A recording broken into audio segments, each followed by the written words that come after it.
What if I told you that by 2030, the biggest financial threat to Americans won't be a stock market crash or a housing bubble, but something much more personal and much more predictable? I'm Tom, and this is Tom Thinks. I'm here to cut through the Wall Street jargon and give you the real talk on your money, even if it hurts your feelings a little bit. The Fragility Trap. Look, when we talk about poverty, most Americans think about places far away. We see images of extreme poverty in fragile states, countries dealing with conflict and instability. The research shows that by 2030, 2/3 of the world's extreme poor will live in these fragile states. Places like Nigeria and the Democratic Republic of Congo will account for 1/3 of all extreme poverty. But here's what they're not telling you. There's a different kind of fragility trap, and it's happening right here in America. It's not about living on less than $2 a day. It's about living paycheck to paycheck with $50,000 in debt. It's about having a good income but zero financial resilience. Now, I know what you're thinking, Tom, that's not the same thing. And you're right, it's not. But the mechanics are eerily similar. In fragile states, poverty creates conflict, which creates more poverty. It's a self-reinforcing cycle. In America, financial fragility creates stress, which leads to poor financial decisions, which creates more fragility. It's the same trap, just wearing different clothes. The research on global poverty shows something fascinating. By 2030, the probability of being poor will increasingly depend on whether you're born in a fragile state or not. A child born in a fragile state has a 50% chance of growing up in extreme poverty. But what about a child born in America today? What's their chance of growing up financially fragile? Of never building wealth? Of being perpetually in debt? We don't have those exact numbers, but we can see the patterns. And the patterns are worrying. Stick with me here because this is where it gets interesting.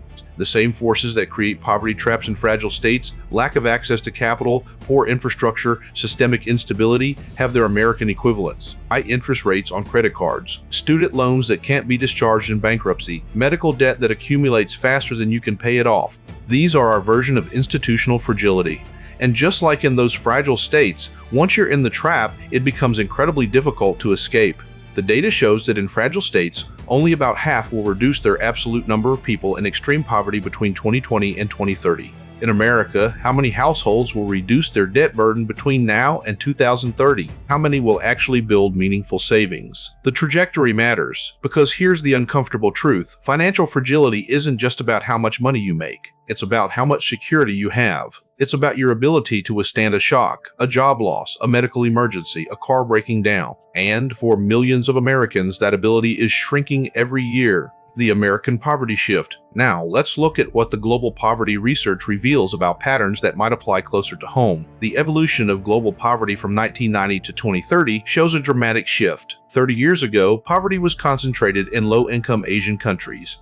Today, and increasingly by 2030, poverty is concentrating in sub-Saharan Africa and fragile states. But here's the parallel for Americans. Poverty and financial fragility are also shifting within our own country. They're moving from being broadly distributed to being concentrated in specific demographics and regions. The research talks about how middle-income countries will be home to almost half of the global poor by 2030. That's a dramatic shift from 40 years earlier. Think about what that means for America.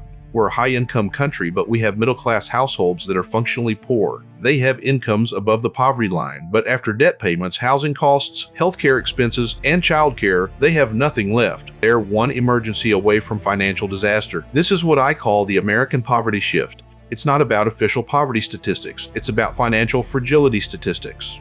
And those numbers are telling a different story. The global research shows Nigeria overtaking India as the top poverty destination. By 2030, Nigeria could have 107 million people in extreme poverty. But in America, what's overtaking what? Student loan debt overtaking credit card debt, medical debt becoming the leading cause of bankruptcy, housing costs consuming larger percentages of income. These are our poverty indicators. They're just measured differently. Here's something crucial from the research. Poverty will be associated not just with countries, but with specific places within countries. Low-income countries have corridors of prosperity, while middle-income countries have large pockets of poverty. Apply that to America. We have Silicon Valley billionaires in Detroit neighborhoods where half the homes are vacant. We have Wall Street bonuses in Appalachian communities with generational poverty. The geography of financial fragility in America is becoming more concentrated, more entrenched. and this concentration has consequences. Just like in fragile states where concentrated poverty leads to a spiraling effect, what researchers call a fragility trap. Concentrated financial fragility in America creates its own downward spiral. Communities with high debt burdens have less disposable income, which means less local spending, which means fewer local businesses, which means fewer jobs, which means more debt. It's a cycle. And breaking that cycle requires understanding that financial fragility isn't just an individual problem, it's a systemic one. The Healthy People 2030 initiative mentioned in the research talks about social determinants of health, things like employment, education, food insecurity. These are also social determinants of financial health. You can't build wealth if you're food insecure. You can't invest for the future if you're worried about today's rent. You can't take career risks if you have no safety net. These social determinants create what I call financial fragility hotspots. And just like poverty hotspots in fragile states, they're hard to escape once you're in them. The interest rate trap. Okay, let's talk about the Federal Reserve, because this is where the rubber meets the road for American finances.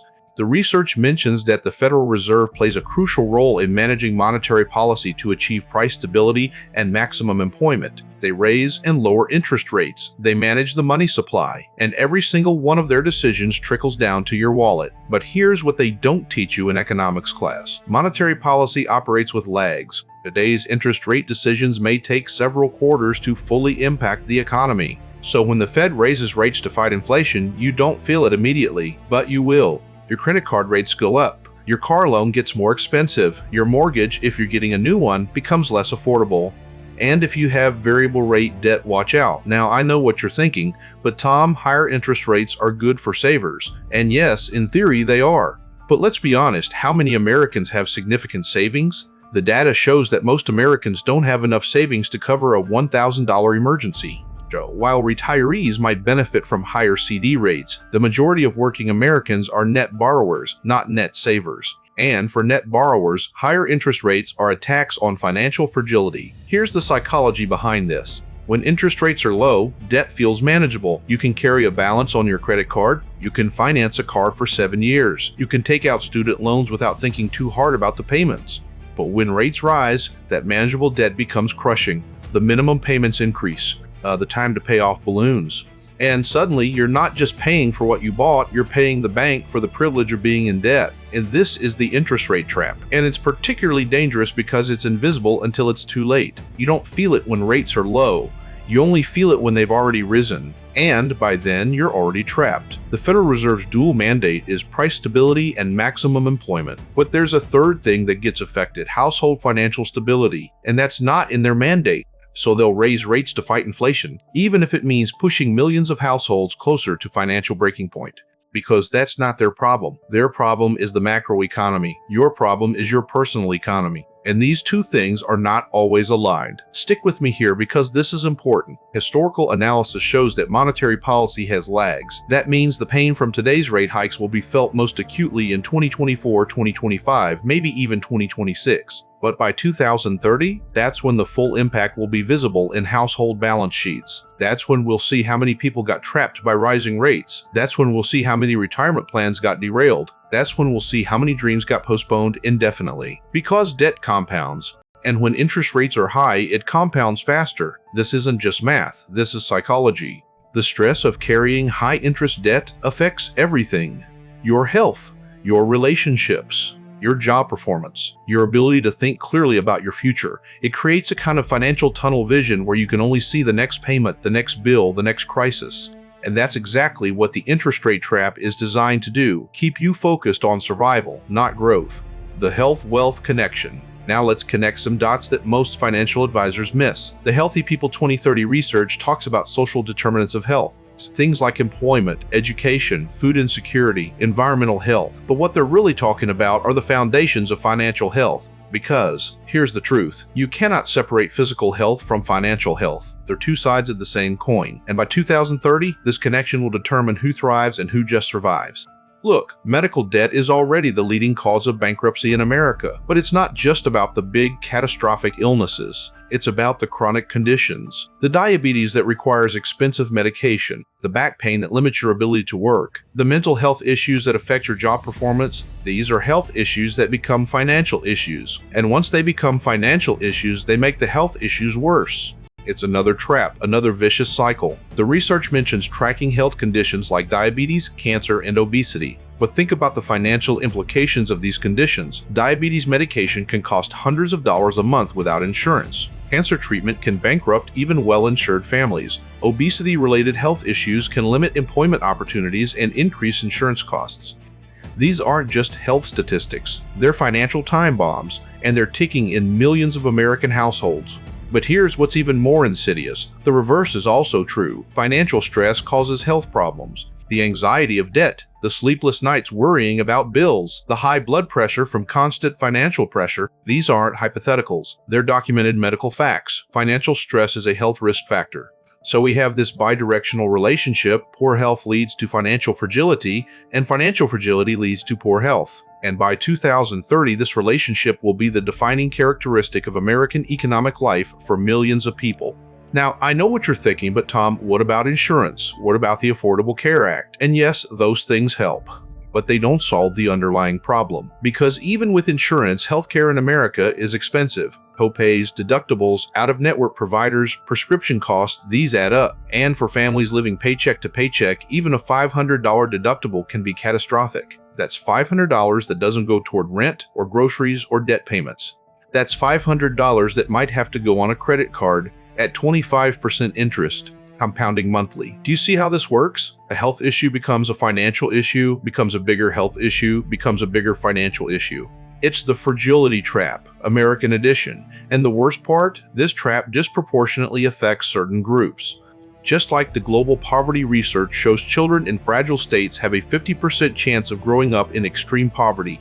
Children in financially fragile American households have a higher chance of growing up with health issues, educational disadvantages, and limited economic mobility. The cycle continues. The trap resets for another generation, and by 2030, we'll be able to measure the full impact of this health-wealth connection. We'll see how many families were pushed into financial fragility by health issues. We'll see how many health issues were exacerbated by financial stress. We'll see the human cost of a system that treats health and wealth as separate categories when they're fundamentally interconnected, breaking the cycle. Alright, we've talked about the problems. Now let's talk about solutions. Because the whole point of understanding these traps is to avoid them, or if you're already in one, to escape it. And yes, it's possible, but it requires thinking differently about money than you've probably been taught. First, understand that financial fragility is not a moral failing. It's not about being lazy or irresponsible. It's about being caught in systems that are designed to extract wealth from the middle class. Credit card companies want you to carry a balance. Student loan servicers want you to pay forever. The healthcare system is optimized for billing, not healing. And the tax code benefits wealth, not work. Recognizing this is the first step to breaking free. Because if you think your financial struggles are all your fault, you'll never see the systemic issues that need to be addressed.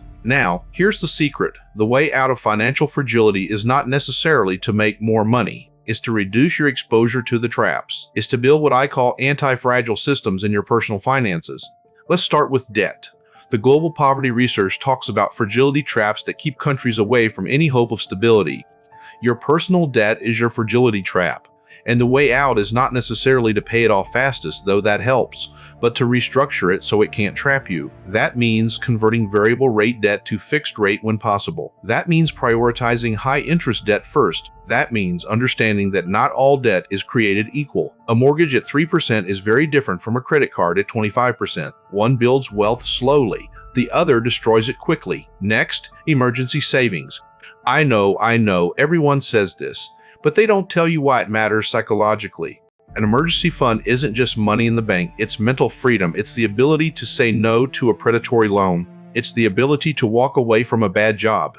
It's the ability to sleep at night knowing that a flat tire won't ruin your month. Start small, $500, then $1,000, then 3 months of expenses. This isn't about getting rich. This is about getting stable. And stability is the foundation of everything else. Now, let's talk about the Federal Reserve again. Remember those interest rate lags? You can use that to your advantage. When rates are low, lock in fixed rates on debt. When rates are high, build your savings. Don't fight the Fed, work with their cycles, because their cycles will happen whether you pay attention or not.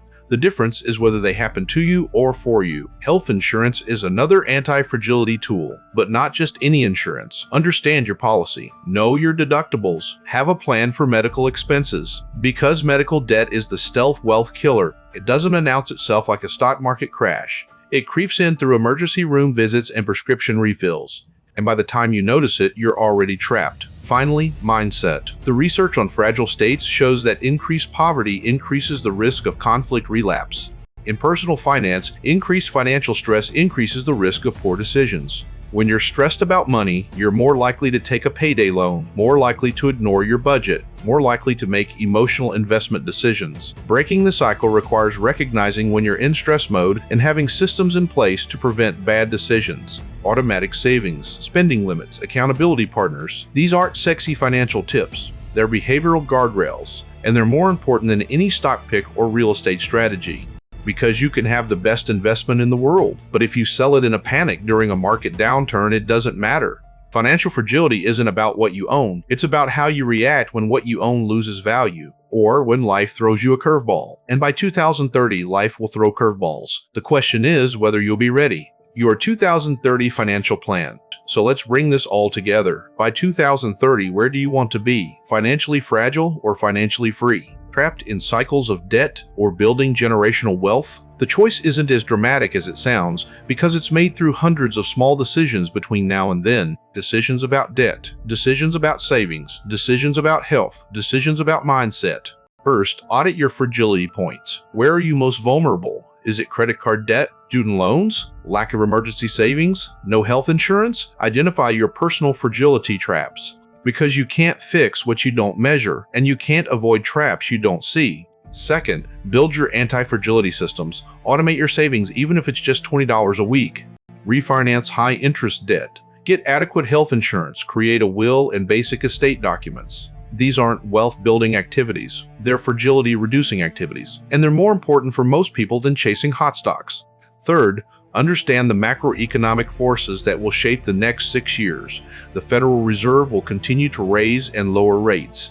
Inflation will fluctuate, the job market will change. You don't need to predict these things. You need to prepare for them. That means having flexible skills. That means not being over-leveraged. That means having multiple income streams if possible. The global poverty research shows that by 2030, poverty will be concentrated in specific places within countries. Your goal should be to make sure your household isn't one of those places, and that requires geographic awareness. If you live in an area with declining economic prospects, consider whether staying there is worth the financial fragility. Sometimes the best financial decision is to move. Fourth, think intergenerationally. The research shows that in fragile states, half of the extreme poor are children. In America, financial fragility is also inherited. Children who grow up in financially stressed households learn financial stress behaviors, and they're more likely to struggle with money as adults. Breaking this cycle might be the most important financial work you do. Teach your children about money. Model good financial behavior. Leave them an inheritance of financial literacy, not just financial assets.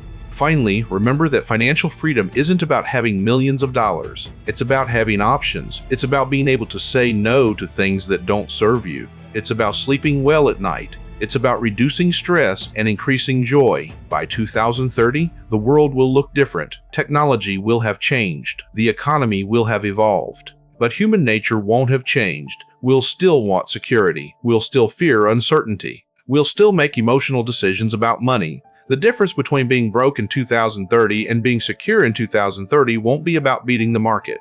It'll be about avoiding the traps. It'll be about understanding that financial fragility is a system, not a sin, and systems can be changed. One decision at a time, one habit at a time, 1 year at a time, from now until 2030. I'm Tom, and this has been Tom Thinks. Now go audit your fragility points.